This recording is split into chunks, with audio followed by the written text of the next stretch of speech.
Fala galera, beleza? Professor Marcel Reis de História do Brasil.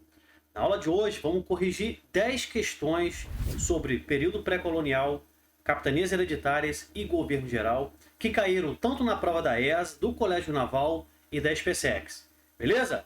Tá a fim de resolver? Então cola comigo aí que vai começar a nossa aula de História.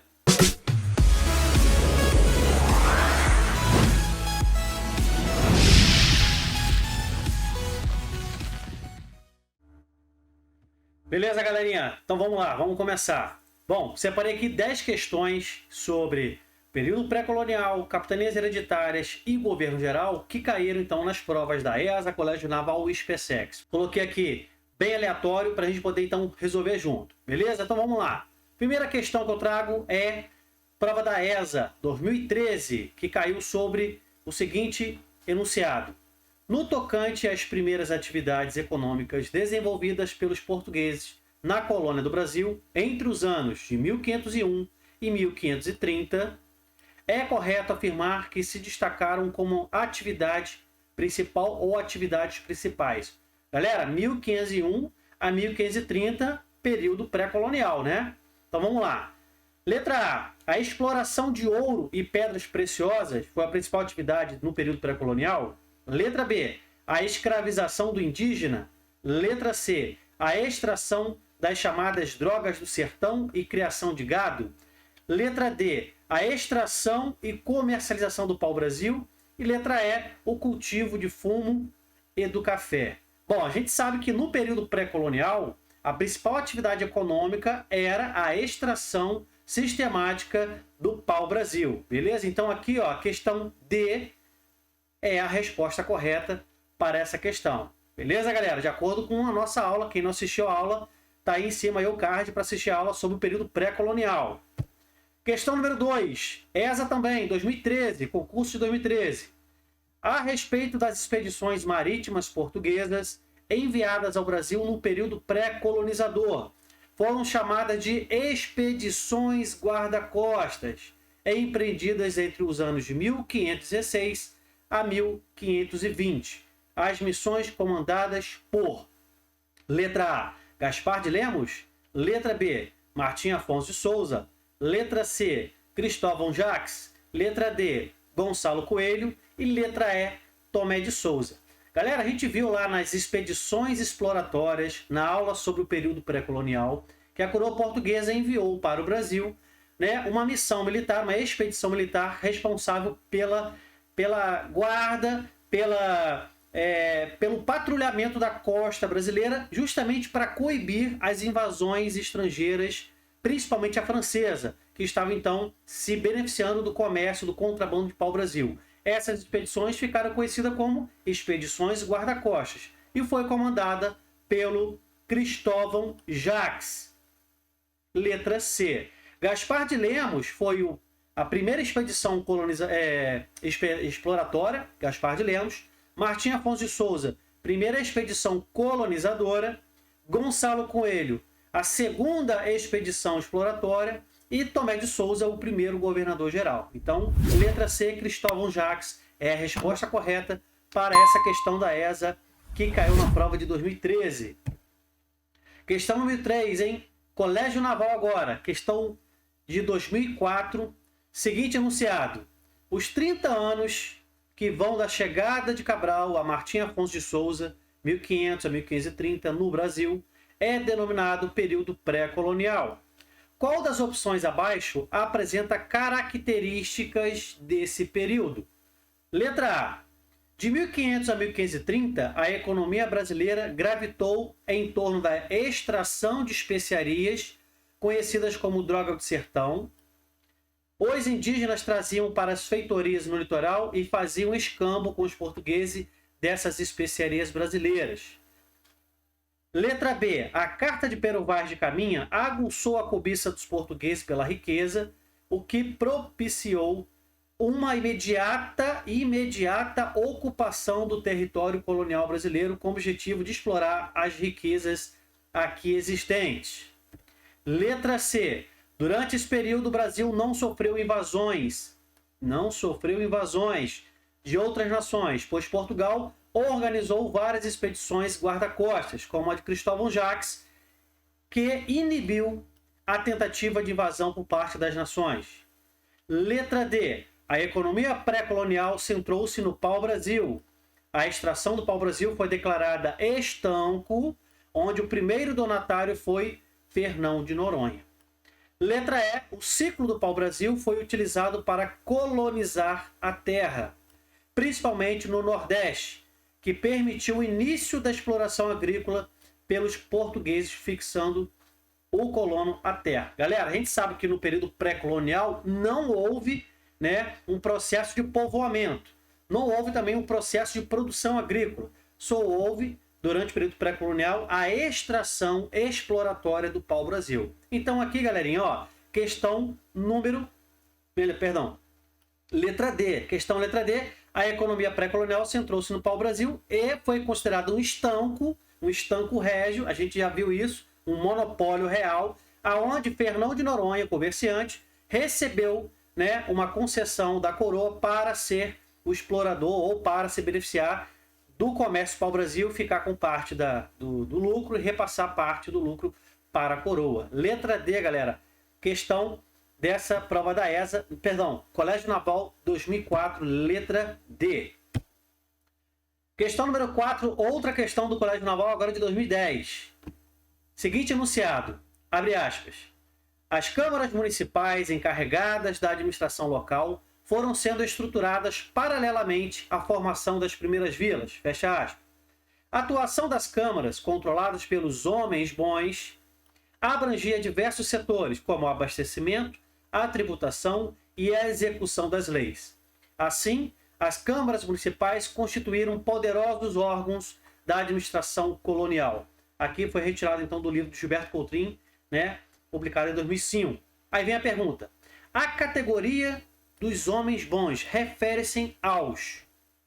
Letra A. Contratadores, homens de prestígio que eram autorizados a cobrar impostos e o dízimo. Letra B. Homens da sociedade colonial que se notabilizaram por fazer grandes obras de caridade. Letra C. Administradores enviados pela coroa portuguesa com o objetivo de fiscalizar a arrecadação do quinto. Letra D.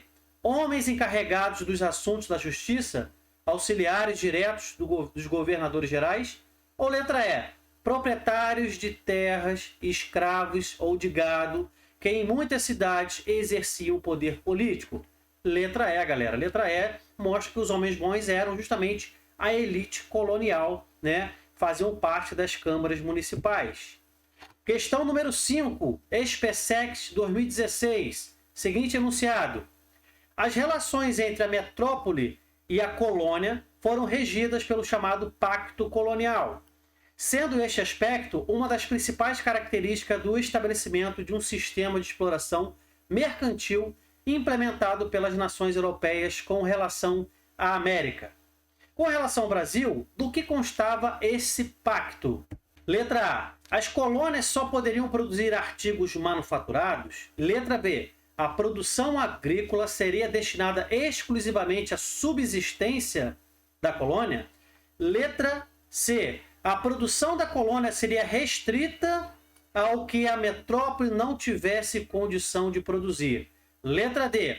A colônia poderia comercializar a produção que excedesse as necessidades da metrópole. E letra E. Portugal permitiria a produção de artigos manufaturados pela colônia, desde que a matéria-prima fosse adquirida da metrópole. Então, galera, a gente sabe que o Pacto Colonial, era um regime fechado, né, de exploração da colônia, onde todos os artigos manufaturados que a colônia necessitasse deveriam vir diretamente de Portugal. E a colônia deveria repassar exclusivamente para Portugal, para a metrópole, os seus artigos, a sua matéria-prima, toda a sua produção colonial. Isso era o Pacto Colonial. Então, galera, a produção da colônia ela seria restrita ao que a metrópole não tivesse condições de produzir. Então, só poderia ser implementado ou instituída uma manufatura, uma fábrica, né, no Brasil, na colônia, caso a metrópole não tivesse, então, condição de produzir aquele item. Fora isso, tudo deveria ser adquirido, então, através da metrópole através, então, de Portugal. Próxima questão, então, ó, questão número 6, prova da SpaceX 2007. Seguinte enunciado. Sobre a carta de doação e o foral, documentos do Brasil Colônia, assinale a alternativa correta. Letra A. A carta de doação estabelecia os direitos e deveres dos colonos? Letra B. O foral estabelecia os direitos e deveres dos donatários? Letra C. Pela carta de doação, o donatário poderia conceder sesmarias a colonos, ou seja, portugueses ou não, que professassem a fé católica. Letra D. O foral estabelecia que os atos dos donatários só poderiam ser julgados pelo rei. Letra E. Pela carta de doação, o donatário podia fundar vilas e povoados e criar instrumentos administrativos, jurídicos, civis e criminais para regê-los. Bom, a gente viu na nossa aula sobre o período a administração colonial que a carta de doação e a carta foral, documentos jurídicos então estabelecidos para o sistema, né, para a implementação do sistema de capitanias hereditárias. A gente viu que a carta de doação era um documento que o rei entregava ao donatário, dando a ele a propriedade, o uso da propriedade de terra, ou seja, dando para ele a capitania, e o foral regulamentava os deveres do donatário e os direitos que ele teria sobre aquela terra. Então a gente sabe que a carta foral é o documento que estabelecia os direitos e os deveres do donatário. Então aqui, ó, letra B dessa questão está correta. O foral estabelecia os direitos e os deveres do donatário. Beleza? Questão número 7. Prova da ESA de 2003. Seguinte enunciado. Observando-se o sistema de governo vigente durante o Brasil colonial, é correto afirmar que: letra A. A criação do governo geral, centralizando a administração, provocou a extinção imediata das capitanias hereditárias. Letra B. O sistema de câmaras municipais instituiu duas novas políticas administrativas, as sesmarias e o serviço militar compulsório. Letra C. O sistema de capitanias hereditárias já havia sido empregado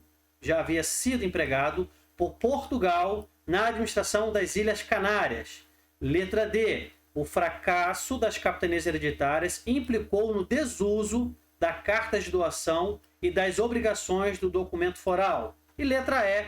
O sistema de capitanias hereditárias foi um empreendimento dirigido pela coroa e estava a cargo de particulares. Galera, a gente sabe que a capitania hereditária ela era uma doação, né, do rei de Portugal a donatários, porém todo o empreendimento de povoamento, de promover então, né, a prosperidade da colônia, saía tudo do bolso do donatário, ou seja, a coroa portuguesa não entrava com recursos financeiros, os recursos viriam então dos próprios donatários. Então aqui a letra E é a resposta correta para essa questão.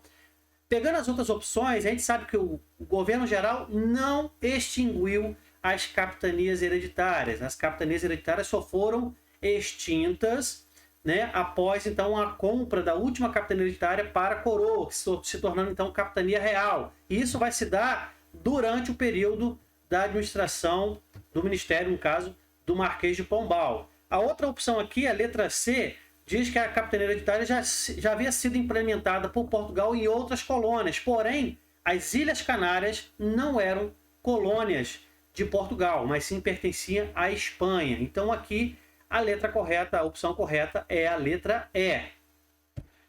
Próxima questão, questão número 8, Colégio Naval 2006. Seguinte enunciado. Quando esteve em São Vicente, no ano de 1532, Martim Afonso recebeu uma carta do rei anunciando a decisão de promover o povoamento do Brasil com a implementação de um sistema que já havia sido utilizado com êxito nas ilhas portuguesas do Atlântico. O comentário acima refere-se ao sistema de capitanias hereditárias por meio do qual, letra A, tinha-se a finalidade de organizar a ocupação do território, dividindo o território em áreas subordinadas a um governador geral.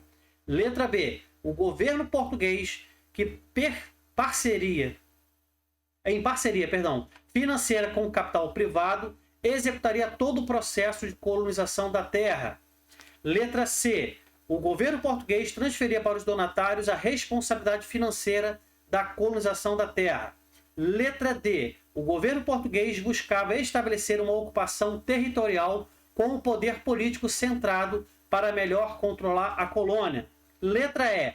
Organiza-se a ocupação do território a partir da criação de comunidades politicamente independentes em relação ao Estado português. A gente sabe que o sistema de capitanias hereditárias não era, na verdade, uma organização, né, administrada de forma independente. Muito pelo contrário, as capitanias obedeciam às leis, né, do reino, às leis da coroa. Então a letra E está errada. Letra D. O governo português buscava estabelecer a ocupação do território político centralizado. Não. O sistema de capitanias hereditárias, cada capitania tinha a sua própria administração local, o que fazia com que o sistema de capitanias fosse uma administração descentralizada. O governo geral é que vai centralizar a administração colonial. A letra A está dizendo que a finalidade do sistema de capitania era organizar a ocupação territorial em áreas subordinadas ao governador geral. Não, o sistema de capitanias hereditárias não estabeleceu o sistema de governo geral nesse momento. Só posteriormente, né, que o governo geral seria implementado no Brasil. Letra B. O governo português, em parceria financeira com o capital privado, executaria todo o processo de colonização da terra. E a letra C diz que o governo português transferia para os donatários a responsabilidade financeira da colonização da terra. A letra C, galera, é a correta. Por mais que a letra B esteja falando que o capital era privado, mas o sistema de colonização partiu todo do dinheiro, né, particular, ou seja, da iniciativa privada. Então, o governo português, em parceria financeira com o capital, não foi ele que executou o processo de colonização. O processo de colonização se deu, então, com o capital privado, ou seja, com o dinheiro dos próprios donatários. Então, a responsabilidade financeira da colonização passou para o donatário. Então, aqui a letra C é a correta dessa questão, então, do Colégio Naval de 2006. Questão número 9, SpaceX 2010. Sobre o governo geral, instalado no Brasil pelo Regimento de 1548, conhecido também como Regimento de Tomé de Souza. Pode-se afirmar que, letra A, acabou de imediato com o sistema de capitanias hereditárias. A gente viu isso aqui na prova da ESA, hein? Ó, muito parecido. Letra B, teve total sucesso ao impor a centralização política em toda a colônia como forma de facilitar a defesa do território. A gente sabe que não, que no governo geral as invasões estrangeiras ainda estavam acontecendo, então não foi um sucesso total. Letra C, teve curta duração, pois foi dissolvido durante a ocupação francesa no Rio de Janeiro. Não, a invasão francesa no Rio de Janeiro não extinguiu o governo geral. Letra D, durou até 1808, apesar de, a partir de 1720, os governadores passarem a ser chamados de vice-rei. Sim, galera, o governo geral ele só vai ser extinto no momento, então, em que a família real portuguesa vem para o Brasil em 1808. Chegando no Brasil, os governadores gerais, ou na época chamados de vice-reis, deixam de ter, então, esse cargo. A administração colonial passa a ser, então, pela própria coroa que está agora no Brasil.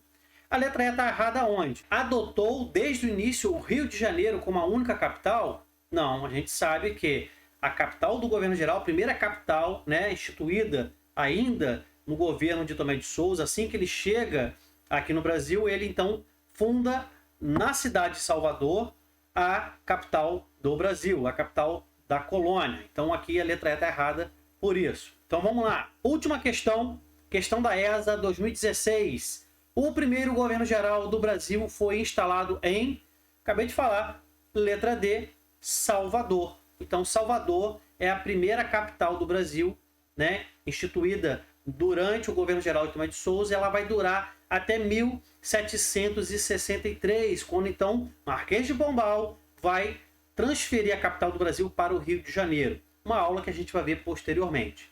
Beleza, galera? Galera, então, ó, fechamos aqui 10 questões da ESA, Colégio Naval e SpaceX sobre o assunto de período pré-colonial, capitanias hereditárias e governo geral. Tranquilo, galera? Espero que vocês tenham aproveitado, tenham então feito essas questões junto comigo. Qualquer dúvida, coloque aqui no comentário do vídeo as suas perguntas, suas dúvidas, para a gente poder então interagir. Quem não é inscrito no canal, aproveite para se inscrever, compartilhar com seus colegas que também estão aí estudando para o concurso. Valeu, galerinha, obrigado e até a próxima!